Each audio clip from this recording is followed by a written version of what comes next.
Hello, my name is Alden Swanson, and I am the Kent County Public Schools Student Member of the Board, and this is the second ever Student Member of the Board video report, in which I talk about a few things discussed at the last Board of Ed meeting that I think you should know about. And that's it. Sounds kind of boring when I say it that way, but I promise it's cool.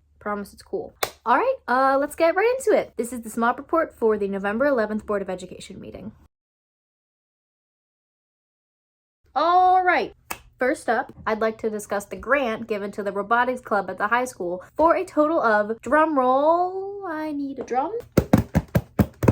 I'm in band, I should be better at drum rolling. Anyway, for a total of $19,940. This grant will get new robotics equipment for the team. It'll allow them to compete in the statewide competition. It'll pay for stipends for the mentors. But let me tell you what actually goes on in the club. I thought it'd be cool to go to a robotics club meeting to see what was going on. Thank you, Ben, for tolerating my questions. Hi, Mr. Kellerman. Hi, how are you? Good. How are you going to use the grant money you got for the robotics club? Hi, so we plan on spending the money from robotics to buy more brains, more motors, and a bunch of the other hardware to enable us to go from building 2 robots to maybe up to about 6 robots. And then the other half of the money is going to go to the engineering class for them to buy a conveyor belt kind of system from VEX that they can program and set up. It'll be pretty good addition to engineering as well. Hi, Ben. Hi. What are you building? We're building the robot for the VEX competition. For the VEX competitions? That's the state competition? Yeah. What does it do? Currently, just rolls around a little bit. What is it supposed to do? Pick up those donut things and stick them onto the pole. Nice. What is your favorite part of Robotics Club? Competing with other schools and hopefully destroying them in competition. Oh, that's violent. Yeah. Sounds good. Thank you, Mr. Kellerman, for putting up with that. Thank you to the robotics people for participating in my goofy video, and good luck with your building. Next, I'd like to give some updates on reading fluency throughout Kent County Public Schools. It's good news. So, let me just scoot over and put some graphs up here and move whatever that is.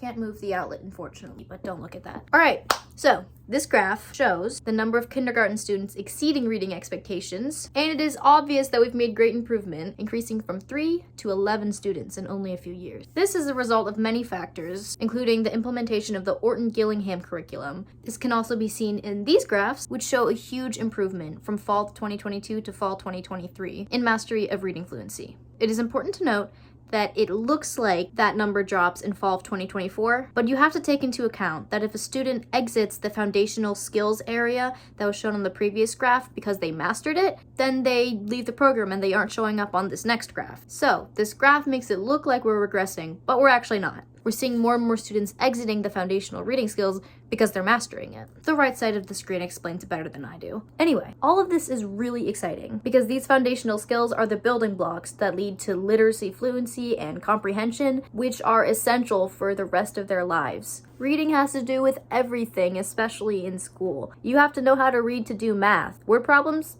My least favorite thing because they're testing your reading abilities and your math abilities. So teaching literacy fluency is so important, and it's so great that we're seeing so much improvement. So yay us, clap, because I'm really excited about this and it's great news, and we should celebrate great news.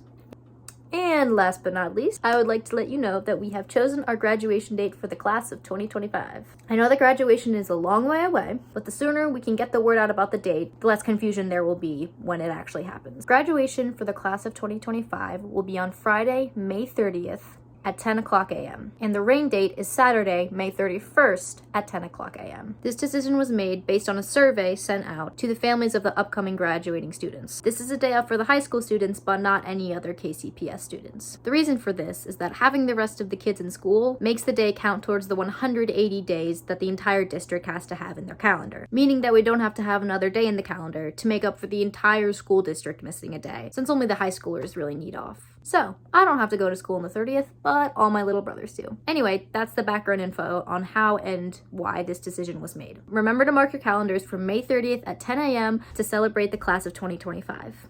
And that's all I have today. I hope you enjoyed. I hope I wasn't too all over the place.